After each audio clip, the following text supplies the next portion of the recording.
We were talking about the refinery and the vacuum oil plant down by the river. Do you remember once when we were driving up the street and you had an assignment from school and it said, ask your child to describe their neighborhood? Do you remember what you said? You said, oh, it's full of garbage. Do you remember when you said that? No. It broke my heart a little bit. We've been dealing with this for over 20 years, at least. I came here over 20 years ago. I got to remember when I first moved here, 400 tons of petroleum sludge being removed from the area.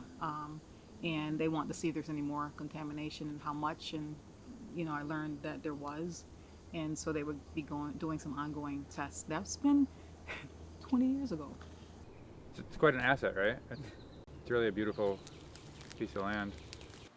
A lot of other people seem to be noticing how nice the area is.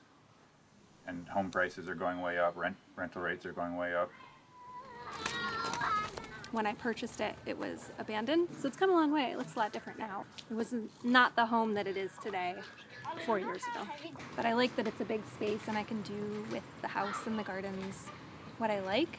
I think it's a little bit of like a forgotten corner of the city. I won't eat it. You can eat it. But having this big, sprawling, acres large abandoned property steps from my house creates these forgotten zones and these sort of unwatched corners where we can't see people and we don't know what's going on and there's sort of nefarious activity happening. My son could identify poison ivy at age 4 because it's just everywhere. And there's garbage and it's just kind of gross down there. And so I think when you exist in a space like that, it sort of spreads and creeps a little bit. I think it's beautiful and I love it, but there's definitely little pockets that aren't quite so lovely.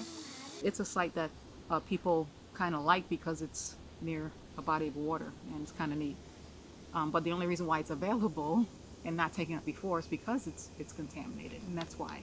So I think the problem is folks might invest in it and then realize that it's a bigger job than their investment warrants.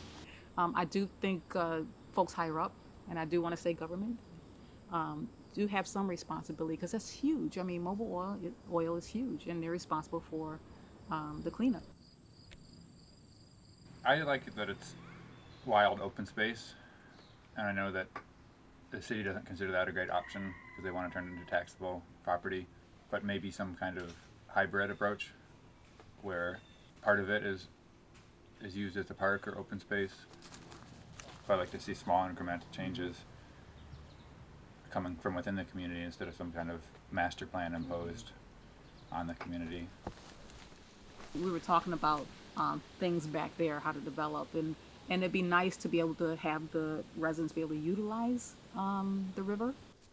I see a nice trail that's pretty much already built here that could be open to the public, connect to the other trails by the river. Just to be able to have access to that as a neighbor, and to have something that will draw people back there, and to have that cleaned up, and so it's really nice.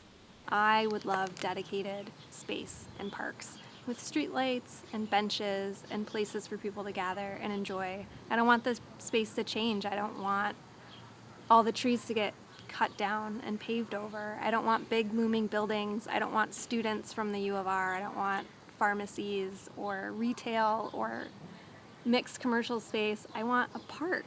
I want it to continue to be this beautiful green wonderland that we have now, but I want it to be less disgusting and abandoned and polluted. I know realistically that's like a pipe dream because who profits from a park? And I want the kids to grow up in a place that's valued for its beauty, not for its potential for profit. And I want the kids to be able to live in a city and to walk a block and be surrounded by trees and to be able to appreciate things that a lot of city kids can't.